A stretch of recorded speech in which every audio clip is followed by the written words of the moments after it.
நம் சமூகத்தில் நாம் சந்திக்கும் பன்முக மனிதர்களில் ஒரு வகையினர் எல்லைக்குட்பட்ட ஆளுமை கோளாறு, அதாவது பார்டர் லைன் பர்சனாலிட்டி, ஆளுமை அறிகுறிகள் கொண்டவர்களாக இருக்கலாம்.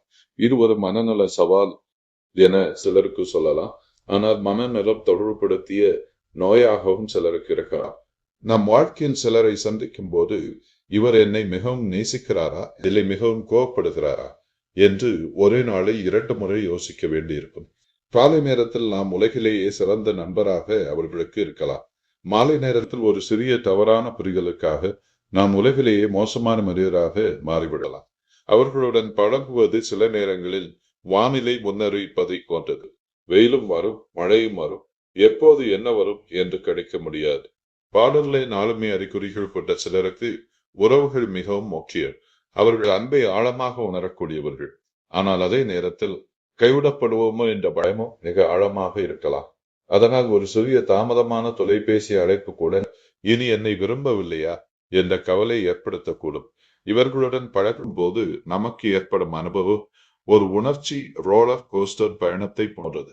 சில நேரங்களில் அவர்களின் அன்பு நம்மை ஆச்சரியப்படுத்தும். சில நேரங்களில் அவர்களின் வேதனை நம்மை நிகழச் செய்யும். அவர்கள் உணர்ச்சிகளை கொஞ்சம் உணர்வதில்லை. பெரும்பாலும் முழு மனத்துடன் முழு தீவிரத்துடனும் உணர்கிறார்கள். இவர்களுடன் பழகுவதற்கான சிறந்த வழி பொறுமையும் நிலைத்தன்மையும் ஆகும். அவர்களின் உணர்வுகளை அலட்சியப்படுத்தாமல் கேட்க வேண்டும்.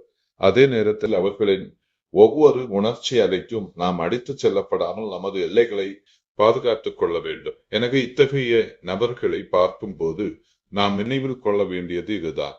ஒரு புயல் மரத்தை அசைக்கலாம், ஆனால் அதன் வேர்கள் வலுவாக இருந்தால் அது நிலைத்திருக்கும். அதுபோல உறவுகளின் அன்பு மட்டுமல்ல, நிலைத்தன்மையும் அவசியம்.